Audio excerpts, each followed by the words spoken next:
Մանկությունս անցկացել եք Խասախում։ 6 տարեկան հասակում գնացել եմ Խասախի 8-ամյա դպրոցը, որ իմ առաջի ուսուցչուհին եղել է Հարությունյան Քնարիկը։ Հարությունյան Քնարիկ։ Նա իր վերաբերմունքով, իր ուսուցչի մեծ արժանապատվությամբ, իր դիրքով, իր մայրական հոգատարությամբ մեզ ուսուցանեց եւ տվեց այն գուրգուրանքները, որ մենք ուզում ենք ունենալ։ Դե ամենաշատ ինձ գերել է այդ Խասախի գեղեցիկ բնությունը, որովհետև մենք որ եկել ենք Մշի Բուլանուղի Լիզ կոփ գույից։ Ասում են դեղ եղել է սար, որը Լիզ սար է կոչվել։ Այդ սարը շատ նման եղել մեր Կողասարին։ Եվ այդ Կողասարը, որի իմ մանկության այդ ամբողջ սարը չափել է մի դանդաղներով բանով ոտքով, չէ՞։ Եվ այդ սարը մինչև հիմա մնացել է իմ հիշողության մեջ, որովհետև այդ Լիզ սարին շատ նման եղել։ Մանկության այդ տարիները անցել է դժվարության պայմաններում։ Դե հացը շատ քաղցր էր։ Տարբեր ժամանակաշրջանում սով եղավ, հատկապես Խրուշչովյանի շրջանում եւ դժվարություններ կան, բայց մեր գյուղը իր դիրքով, իր բերքով ու բարիքով եւ մարդկանց աշխատասիրությամբ երբեք սովի կարիք չի զգացել։ Մենք միշտ աշխորհին շատ հաց ենք տվել, ժողովուրդներ ապահովված է եղել եւ նորից եմ ասում, մեր առաջի կոլխոզ նախագահն եղել է Ավդալյան Սարիբեկը։ Ավդալյան Սարիբեկը, որը կռվել է Բաղրամյանի հետ Սարդարաբադում։ Բաղրամյանի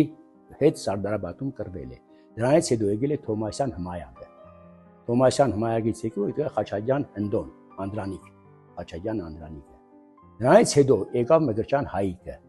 որը մեր գյուղում լուսավոր միտք բերեց,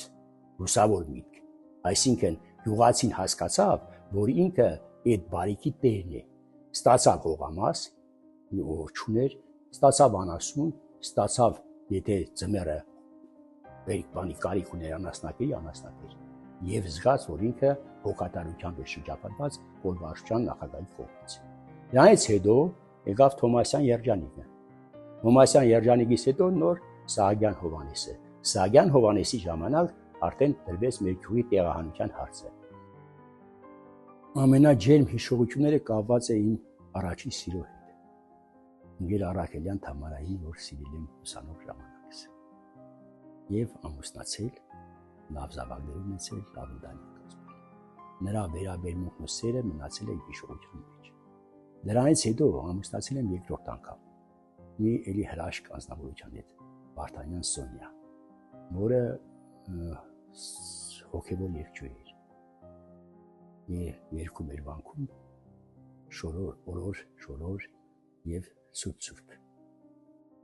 Դե երկուսն էլ իմ համար եղել են շատ գեղեցիկ եւ այսպես ոգևորիչներ։ Նրանցով եմ ես կարողացել դրսևորվել։ Բազմաթիվ աշակերտներ եմ ունեցել, մասնավոր պարաբել եմ,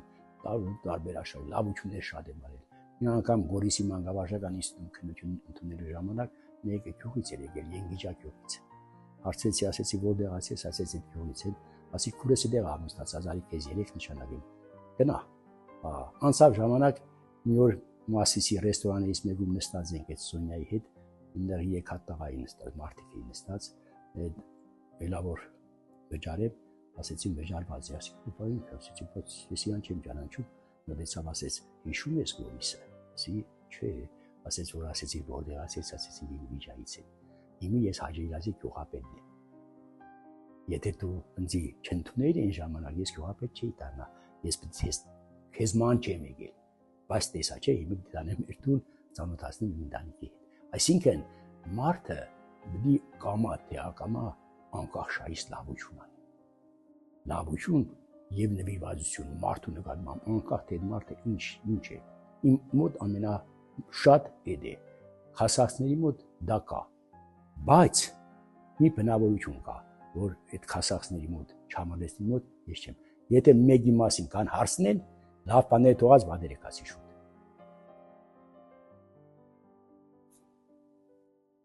Ես միշտ ասում եմ, մեր պատգամը ժողովրդին, խոսակցությունների ժամանակ, ասում եմ, երբ որ Ալեքսանդր Մակեդոնացին պարսիկ թագավորներից մեկին վերցրեց եւ ուզում է սպանել, որովհետեւ վատ մարդ էր, դե վատ մարդկանց խախարամ դե հանեն կամ սպանեն։ այդպես է, վիրուս գրված, ու այն մարդիկ, որոնք վատ են, դրան են արժանանալու։ Հա, ասեց շատ խնդրեց, որ մի սպանի, ոնե կյանքս բախշի, իմ գեղեցիկ աղջկան Թեհմինեին քեզ կնության կդամ, իմ ամբողջ հարստությունը քեզ կդամ եւ այլն։ Եվ Մակեդոնացին նայեց, ասեց հարց եմ տալու մի քանի հատ, եթե պատասխանեցիր չեմ զգում։ Առաջի հարցը Էդերյանն էր, ինչեւ այսօր աշխարհում ողջերն են շատ հնարած։ Ասի ողջերը կասի մեռածներ։ Ասի մեռածները կասի ողջեր ու կսպան։ Ասեց ողջերի մեջ մեռածներ կան, մեռածների մեջ ողջեր հաշվել չեն կարող։ Հիմա մարդը դեպես ապրի, որ իր չլնելուց հետո, հեռանալուց հետո գոնե մնա ողջերի մեջ։ Աբագա սերունդերին պատգամում եմ։ Ամեն ինչ անցողիկ է, մնայուն է հողն ու հայրենիքն է։ Մի ձգտեք փողի եւ աթոռի, ձգտեք հայրենիքի պահպանությանը։ Դա է իմ պատգամը, խնդրում եմ բոլորիդ, երիտասարդներ, ահելներ, ջահելներ, մտածեք, այս հողը պիտի պահենք։ Իմ պատգամը